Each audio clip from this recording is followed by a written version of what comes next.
एक बार एक जवान लड़का गौतम बुद्ध के पास आता है और कहता है, बुद्ध, मेरे मन में इतने अश्लील विचार क्यों आते हैं? मेरे मन में अक्सर कामवासना के विचार चलते रहते हैं, जिनके बारे में सोच सोच कर मैं अपना बहुत सा समय और ऊर्जा बर्बाद कर देता हूँ, जिनकी वजह से शांत नहीं रह पाता हूँ और हमेशा ही विपरीत लिंग के प्रति आकर्षण महसूस करता हूँ। बुद्ध ने मुस्कुराते हुए कहा, क्या तुम्हें पता है कामवासना होती क्या है? लड़के ने कहा, बुद्ध, मुझे ये तो नहीं पता कामवासना का मतलब क्या है, लेकिन ये जो कुछ भी है बहुत बुरी है। बुद्ध ने कहा कि प्राकृतिक रूप से जो भी हमारे अंदर है उसकी कुछ ना कुछ जरूरतें हैं। वासना एक प्रकार की भावना है जो हमें किसी न किसी चीज की कमी का एहसास करवाती है। फिर हम उस कमी की पूर्ति के लिए उस चीज की तरफ आकर्षित होना शुरू कर देते हैं। जैसे अगर किसी के पास धन की कमी है तो उसके अंदर धन के प्रति आकर्षण यानी धन की वासना उत्पन्न हो जाएगी। तो वासना कुछ और नहीं बल्कि एक प्रकार की कमी, एक प्रकार की जरूरत का एहसास है। और जब ये जरूरत शारीरिक हो तो हम इसे काम वासना कह देते हैं। लड़के ने कहा, बुद्ध, ये तो समझ में आ गया कि काम वासना का मतलब क्या है, लेकिन ये हमारे अंदर आती कहाँ से है? ये उत्पन्न कैसे होती है? बुद्ध ने कहा, काम वासना कहीं से आती नहीं बल्कि ये प्राकृतिक रूप से हमारे अंदर ही मौजूद होती है और इसका होना जरूरी भी है, क्योंकि यही मानव जाति के विस्तार का आधार है। लड़के ने कहा, बुद्ध, जब काम वासना प्राकृतिक रूप से हमारे अंदर मौजूद है तब फिर लोग काम वासना को गलत क्यों बोलते हैं? बुद्ध ने कहा, ये एक बहुत बड़ी समस्या है कि लोगों ने काम वासना को गलत नजरिए से देखना शुरू कर दिया है, इसे दबाने की कोशिश करना शुरू कर दिया है। काम वासना का होना गलत नहीं है बल्कि काम वासना का बेलगाम होना गलत है। केवल उसी के बारे में हमेशा सोचना, केवल उसी के लिए जीना, केवल उसी को अपने जीवन का लक्ष्य बना लेना गलत है। बुद्ध ने उस लड़के से पूछा, तुम्हें क्या लगता है, क्या जानवरों में भी काम वासना होती है? लड़के ने कहा, हाँ बुद्ध, जरूर होती है, क्योंकि आखिर जानवरों को भी तो अपनी पीढ़ी आगे बढ़ानी है। बुद्ध ने कहा, फिर हम जानवरों की काम वासना को गलत क्यों नहीं कहते? लड़के ने कहा, पता नहीं बुद्ध, आप ही बताएं। बुद्ध ने कहा, क्योंकि जानवर अपनी काम वासना का उपयोग सिर्फ संतति उत्पन्न करने के लिए करते हैं, उससे खुशी प्राप्त करने के लिए नहीं और ना ही सुख भोगने के इरादे से, क्योंकि जानवरों को प्रकृति ने इतनी सोचने समझने की क्षमता ही नहीं दी कि वह अपनी काम वासना को अपने क्षणिक सुख का आधार बना सके, जबकि हम इंसान अपनी सोचने समझने की क्षमता का दुरुपयोग करके प्रकृति में पाई जाने वाली हर एक चीज का अपने सुख और आनंद करने का प्रयास करते हैं। हम इंसानों ने भी काम वासना के साथ यही किया है, इसे अपने आनंद और भोग का आधार बना लिया है। जिस भावना को प्रकृति ने मानव जाति का अस्तित्व बनाए रखने के लिए हमारे अंदर डाला था, उसे हमने जीवन का सर्वोपरि लक्ष्य बना रखा है और इंसानी काम वासना का ये बेलगाम होना ही उसके दुखों का कारण है। लड़के ने कहा, ये काम वासना हावी होती क्यों है? इसके बेलगाम होने का कारण क्या है? बुद्ध ने कहा, काम वासना के बेलगाम होने के मुख्य 4 कारण हैं, जिसमें से पहला कारण है जीवन में किसी बड़े उद्देश्य का ना होना।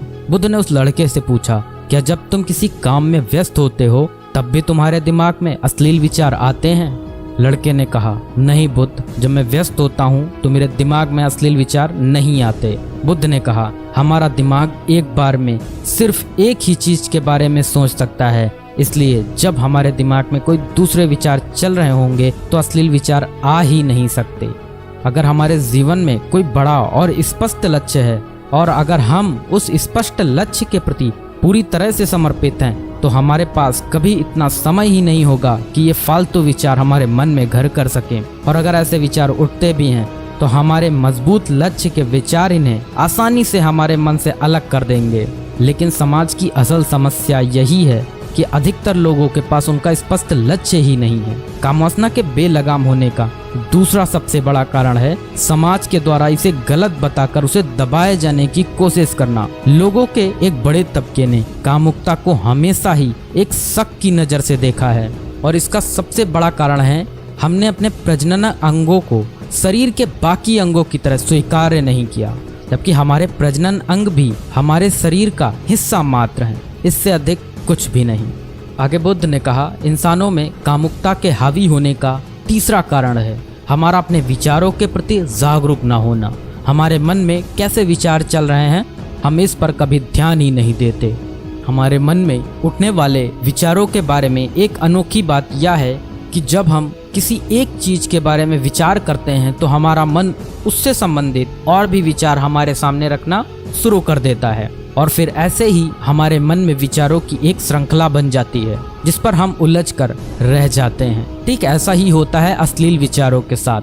हमने एक बार किसी को देखकर अपने मन में एक अश्लील विचार पैदा किया, फिर हमारा मन अपने आप ही इन विचारों की श्रृंखला बना देता है जिनके बारे में सोच सोच कर हम अपनी बहुत सी ऊर्जा और समय बर्बाद कर देते हैं। इसलिए पूरी जागरूकता के साथ अपने अंदर उठने वाले विचारों पर ध्यान देना जरूरी है।